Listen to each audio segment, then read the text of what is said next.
ఇంత దుర్మార్గానికి తల పెడతావా?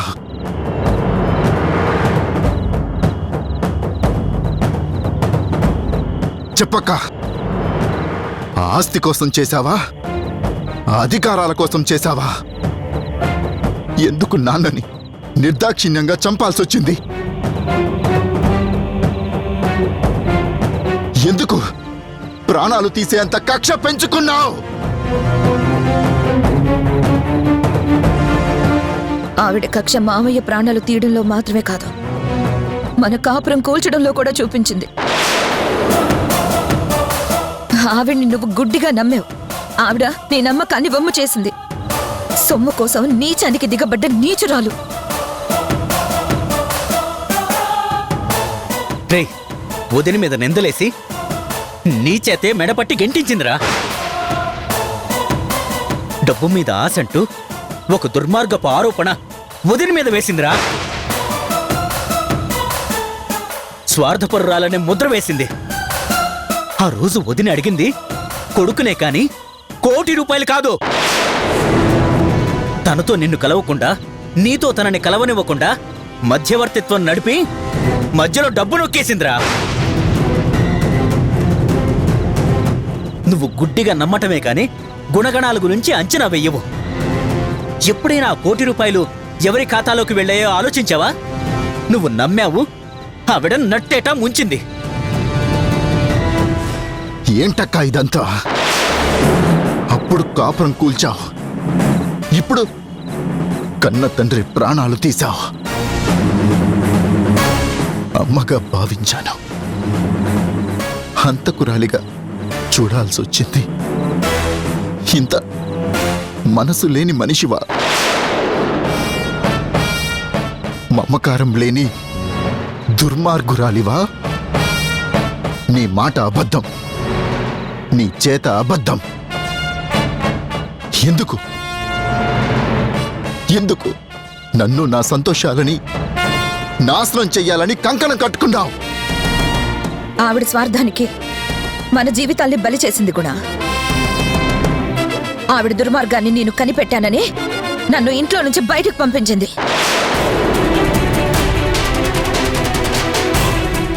నా మీద లేనిపోని నిందను మోపి నిన్ను రెచ్చగొట్టి నన్ను ఇంట్లో నుంచి గెంటించింది.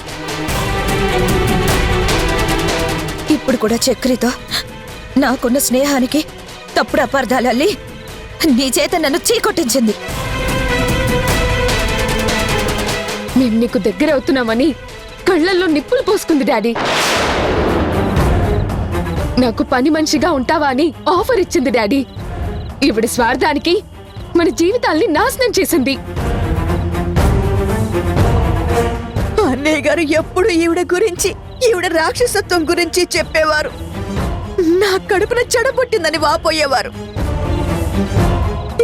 ఈవిడ దుశ్చర్యలు, దుర్మార్గాలు భరించలేకేనయ్యా ఇంట్లో నుంచి వెళ్ళిపోయింది. ఆయన జననిని అభిమానించిన ఓర్వలేకపోయింది.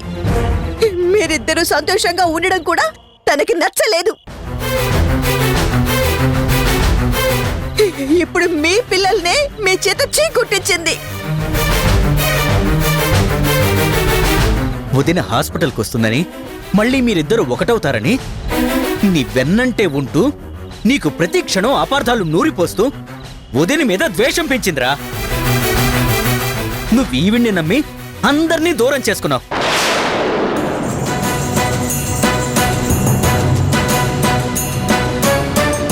నాన్న, ఈవిడే కాదు, ఈవిడ దుర్మార్గంలో ఈవిడ షేర్ హోల్డరే. ఇద్దరు కలిసే అమ్మని నీకు దూరం చేయాలని చూశారు. ఆ పిల్లలు నీ పిల్లలు కాదని ముద్ర వేశారు. ఈ సౌమ్యని నీకిచ్చి పెళ్లి చేయాలన్న దాంట్లో ఈవిడ స్వార్థమే ఉంది. ఈవిడికి డబ్బు మీద, అధికారం మీద వ్యామోహమే కానీ పిల్లల మీద ప్రేమ లేదు నాన్న. కన్న తండ్రినే చంపిందంటే ఎంత కసాయిదో ఆలోచించు నాన్న. ఇంకా కనికరిస్తే పాపం చేసిన వాళ్ళం అవుతాం. చెప్పతా, మేము చెప్పేది అబద్ధమో నిజమో చెప్పతా.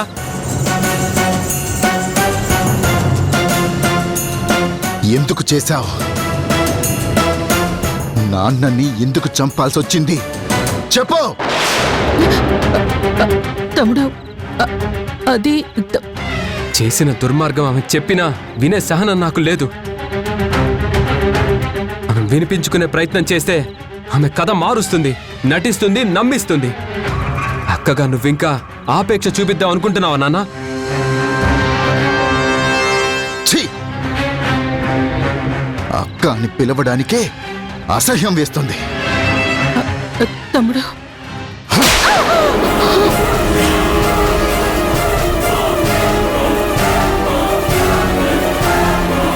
పిలవద్దు.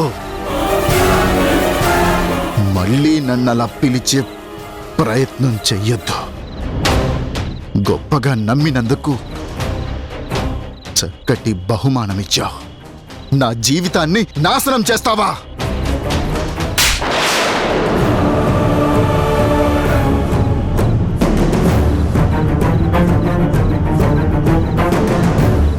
సంసారాలు కూల్చి సంతోషపడతావా? హె, నీది ఒక బ్రతికేనా? నీ పాపిష్టతనానికి పసిపిల్లల్ని బలి చేస్తావా? హె, నువ్వసలు మనిషివేనా? హె, ఎందుకీ జన్మ? ఛీ!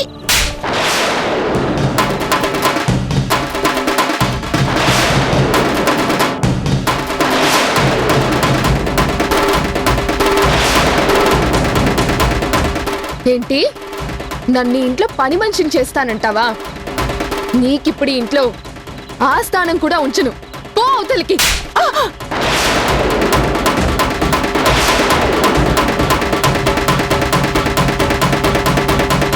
నీ పాపం పండింది. నువ్వు పశ్చాత్తాపడ్డా నిన్ను క్షమించే వాళ్ళెవరూ లేరు. ఆడదని జాలి చూపించడానికి కూడా ఏ ఆడవాళ్ళు ముందుకు రారు. చచ్చిన పావుని ఇంకా చంపడం అనవసరం. నాన్న, నిర్ణయం నీదే. ఇంకా అక్కగా ఆదరిస్తావా? పెంచిన తల్లని ప్రేమిస్తావా? కన్న తండ్రిని చంపినా కనికరించి తొందరపడిందిలే అని క్షమిస్తావా? ఇంకొక క్షణం నా ఇంట్లో ఉండటానికి వీల్లేదు. Get out. తమ్ముడు గెట్ నా అవుట్. మాట విను. అయ్యో తమ్ముడు తమ్ముడు నీ కాళ్ళు పట్టుకుంటానరా, నన్ను క్షమించరా. తప్పైపోయిందిరా, అయ్యో అయిపోయింది. ఏంటి ఏమైంది? నన్ను క్షమించు. ఏం చేస్తున్నారు? లేవండి. ఏంటి ఏమైంది? అక్క, ఏమంటున్నావు అక్క? సౌమ్య కాళ్ళు పట్టుకొని క్షమించమని అడుగుతున్నావేంటి?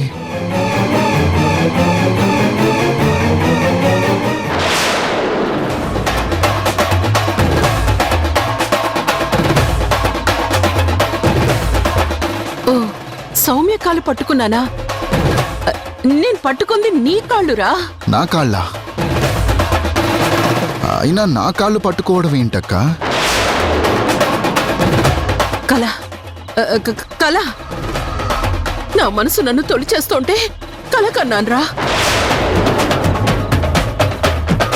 నా బాధ నీకు బయట కనబడకపోవచ్చు, కానీ లోపల ఎంత కుమిలిపోతున్నానో ఆ కళ నాకు అర్థమయ్యేలా చేసిందిరా.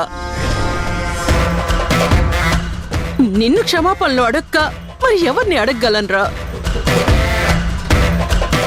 నా మనసుని ప్రశ్నిస్తున్న ప్రతి ప్రశ్నకి సమాధానం నిన్నే అడగాలి, నిన్నే వేడుకోవాలి.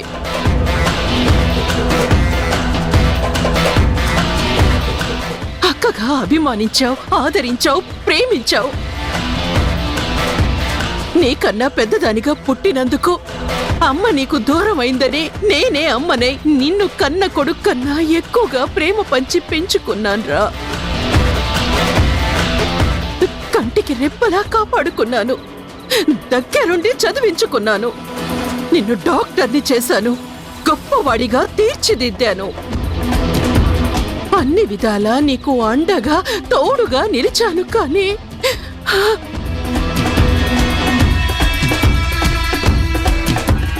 ఏమైందక్క? కానీ ఏంటి? నీ పర్సనల్ లైఫ్ కాపాడలేకపోయానన్న బాధ నన్ను వెంటాడుతోందిరా. కలల రూపంలో నన్ను వేధిస్తోందిరా. ఇవాళ నువ్వు ఒంటరిగా ఉండటం చూసి నా మనసు విలవిల్లాడిపోతోందిరా. జీవితం ఇలా అయిపోతుంటే నేనేం చేయలేకపోయానన్న బాధ నన్ను వేధిస్తోంది. నువ్వు భార్య లేనివాడిగా, వాణ్ణి తల్లి లేనివాడిగా చేసి తను వెళ్ళిపోయిందిరా. ఓ పాపాత్మురాలు. అప్పుడు సర్ది చెప్పి నచ్చ చెప్పి ఒప్పించి నీ దగ్గర ఉంచలేకపోయానన్న బాధ, నీ సంసారాన్ని చక్కదిద్దలేకపోయానని, నీ కుటుంబాన్ని నిలబెట్టలేకపోయాను అని ఇన్నేళ్ల నుంచే నాలో నేను మదన పడుతూనే ఉన్నాను. నీకు చెప్పకపోవచ్చు కానీ నిన్ను ఆ జననిని దగ్గర చెయ్యాలని ఎన్నెన్నో ప్రయత్నాలు చేశాన్రా.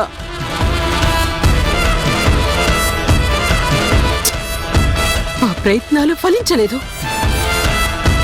తను నా మాట వినే ప్రయత్నమూ చేయలేదు, అవకాశం కూడా ఇవ్వలేదు.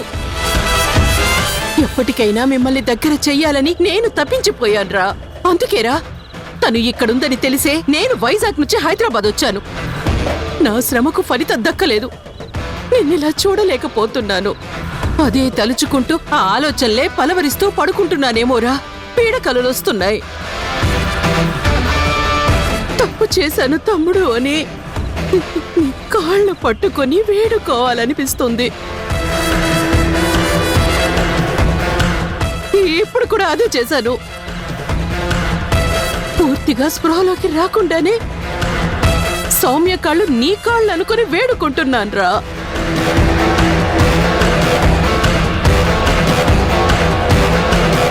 నా పలవరింతలు కలవరింతలు మీకు వినిపించాయి, మిమ్మల్ని కదిలించాయి. మీరు పరిగెత్తుకొచ్చారు. నా అసక్తతకు సిగ్గుపడుతున్నాన్రా.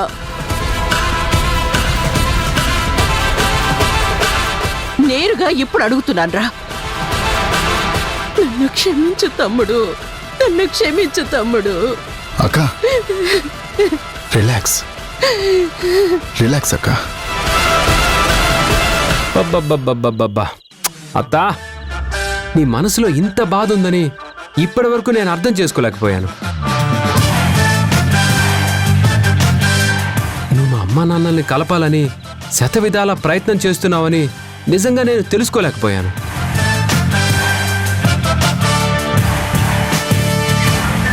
నీ బాధ గుర్తించలేకపోయినందుకు చాలా ఫీల్ అవుతున్నాను అత్త. వాళ్ళని దగ్గర చేయలేకపోతున్నందుకు చాలా కుమిలిపోతున్నట్టున్నావు అత్త. నీ కలలు ఫలిస్తాయి అత్త. అవి పీడ కలలు కాదు, ఫలితం ఇచ్చే కలలు. నీ కలలు కోరికలు తీర్చే కలలు. నీ కలలు నిజమయ్యే రోజు తొందరలోనే వస్తుందని సంకేతం ఇచ్చినట్టుందత్త నీ ఉలికిపాటు, ఈ కలవరింత. వింటున్నావా తమ్ముడు వాడి వ్యంగ్యం? వాడి మాటల్లో అర్థం నీకు అర్థమవుతోందా? నాకు అలాంటి ఆలోచనలు లేవని దెప్పి పొడుస్తున్నాడ్రా వీడు. నిన్న మొన్నటిదాకా జనని ఏ దోషం ఎరగదనుకున్నాను. కానీ ఆ చక్రి దాన్ని వెనకేసుకొచ్చాక పిల్లల విషయంలో నీ అనుమానమే నిజమని నాకు అనిపిస్తోందిరా. తన గురించి తెలియనప్పుడు ఆరాటపడ్డాను, కానీ అలాంటి ప్రయత్నాలు చెయ్యకూడదు అని బాధపడుతున్నాను.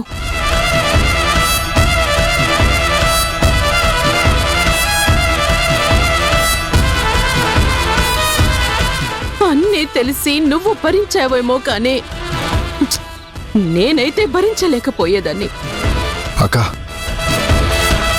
ఇప్పుడు ఆ టాపిక్ ఎందుకు? ఎవరి పాపం వాళ్లే అనుభవించి తీరుతారు. అవునా? ఎవరి పాపం వాళ్లే అనుభవించి తీరుతారు.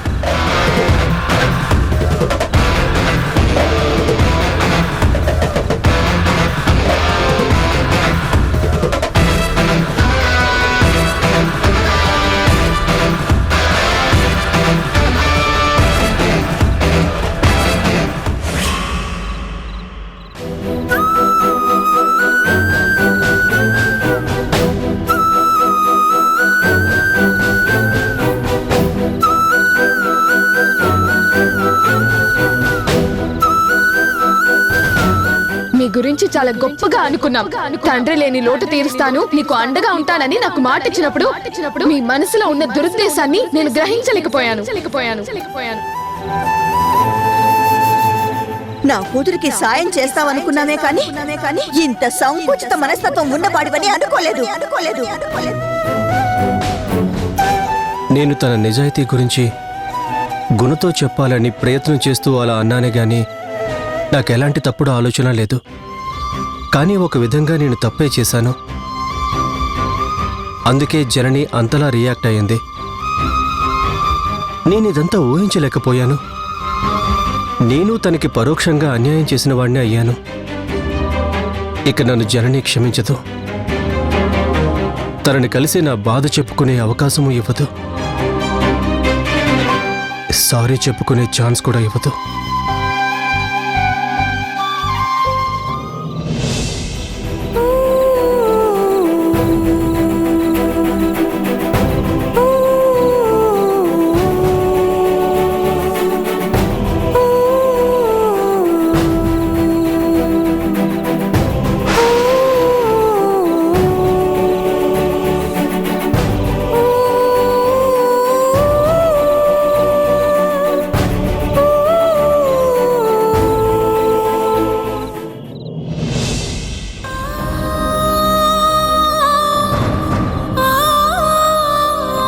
జనని, నువ్వేంటి ఇక్కడ? నువ్వు నీ మనశ్శాంతి కోరే నువ్వు ఎక్కడికొస్తావో నాకు తెలుసు కదా. నీ మనసు కలవరపడినప్పుడు నిన్ను నువ్వు సమాధానపరుచుకునే స్థలం ఇదే కదా. నేను నువ్వు తప్పు చేశావెందుకు అని హెచ్చరించడానికి కానీ నిలదీయడానికి కానీ నీతో సారీ చెప్పించుకోవడానికి కానీ రాలేదు చక్రి.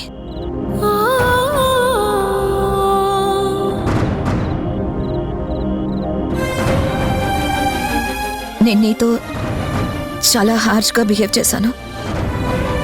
కఠినంగా మాట్లాడినందుకు విచారిస్తున్నాను చక్రి. నువ్వు విచారించాల్సిన పనేమీ లేదు. తప్పంతా నాదే.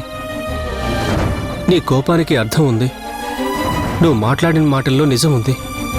తప్పు నాదైనప్పుడు నువ్వు విచారించాల్సిన పని లేదు. ఇప్పుడు తప్పొప్పులొద్దు చక్రి. మనం ఎన్నో ఏళ్లుగా స్నేహంగా ఉన్నాం. నాకు ఎన్నోసార్లు సాయం చేశావు, అభిమానంతో చూసావు. ఒక ఫ్రెండ్గా నాకెన్నో విషయాల్లో అండదండగా నిలబడ్డావు. కానీ అవన్నీ మర్చిపోయి ఆ క్షణంలో మాట జారాను. నువ్వే కాదు జనని, నీ స్థానంలో మరెవరున్నా అలాగే మాట్లాడతారు. ఎవరి సంగతో నాకు అనవసరం చక్రి.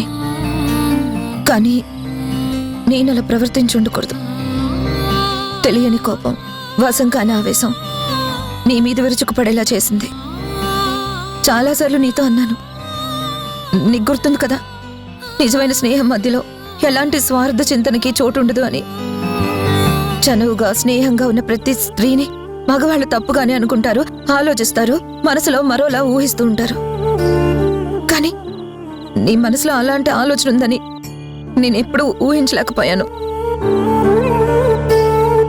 నువ్వు ఎవరితోనో నా మీదున్న అభిమానాన్ని షేర్ చేసుకున్నావు, కానీ నాతో ఎందుకు చెప్పలేకపోయావో, ఎందుకు చెప్పడానికి భయపడ్డావో నేను అర్థం చేసుకోగలను. నేను తప్పంటానని, ఉన్న స్నేహం కూడా మన మధ్య దూరం అయిపోతుందని నువ్వు వెనకడుగు వేశావు. నా జీవితం మీద సానుభూతితోనో, నా కన్నీళ్లు తుడవాలన్న ఆలోచనతోనో, నా జీవితానికి న్యాయం చేయాలన్న తపనతోనో నీ మనసులో అలాంటి అభిప్రాయం ఏర్పడి ఉండొచ్చు. దాన్ని నేను తప్పు పట్టడం లేదు చక్రి.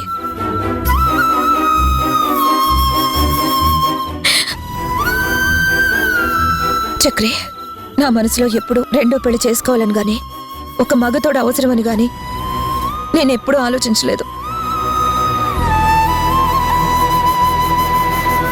నువ్వు నీ అభిప్రాయాన్ని నాతో చెప్పినా సున్నితంగా తిరస్కరించి ఇంకెప్పుడు అలా ఆలోచించుకో అని నేను అప్పుడే చెప్పుండేదాన్ని. నువ్వెందుకు మనసులో దాచుకున్నావో నేను అర్థం చేసుకోగలను. అయినా నువ్వు గుణతో నీ మనసులో మాట చెప్పుకొని తప్పు చేసావు. నిజమే జనని, నేను తప్పే చేశాను. నిన్ను క్షమించమని అడగడానికి కూడా నాకు ధైర్యం సరిపోవడం లేదు. నువ్వు నాకు క్షమాపణలు చెప్పాల్సిన అవసరం లేదు చక్రి. నీ మంచితనం, నీ సంస్కారం తెలిసిందాన్ని. నువ్వెందుకు భయపడ్డావో, ఎందుకు భయపడలేదో అది నేనేగా చెప్తున్నాను. నేను నిన్ను మనసులో అభిమానించానే గాని తప్పుగా ఎప్పుడూ ఆలోచించలేదు జనని. నాకు తెలుసు చక్రి. నువ్వు అర్థం చేసుకున్నా తప్పు ఒప్పుకొని నిన్ను క్షమాపణ అడగడం నా ధర్మం కదా జనని. వదిలేసే చక్రి. నువ్వు బయటపడ్డావు, నేను తొందరపడ్డాను. జరిగిందేదో జరిగిపోయింది. నా జీవితంలో చోటు చేసుకున్న ఎన్నో చేదు సంఘటనల్లో ఇది కూడా ఒకటి అనుకుంటున్నాను. నీ తప్పు నా తప్పు అన్నది మర్చిపోదాం. ఓ తప్పు పశ్చాత్తాపానికి, ఓ తప్పు మార్పుకి, ఓ అడుగు మంచి వైపు నడవడానికి మార్పు తీసుకొస్తుందని అంటారు. అలాగే జరిగిందేదో జరిగిపోయింది. అన్నీ పక్కన పెట్టేసి మనం జీవితకాలం ఒక మంచి స్నేహితుల్లాగా ఉందాం. పిల్లలు కూడా నీతో చాలా దురుసుగా ప్రవర్తించారు. వాళ్ళ తరపున కూడా వద్దు జనని. వాళ్ళ తరపున నా తరపున అని నువ్వు ప్రత్యేకంగా ఎక్స్ప్లెనేషన్స్, ఎక్స్క్యూజెస్ అడగకూడదు. వాళ్ళు నీకు నా మూలంగా అన్యాయం జరిగిందన్న బాధలో నీ మీదున్న ప్రేమతో నన్ను తప్పు పట్టారే గాని వాళ్ళేం తప్పు చేయలే జనని.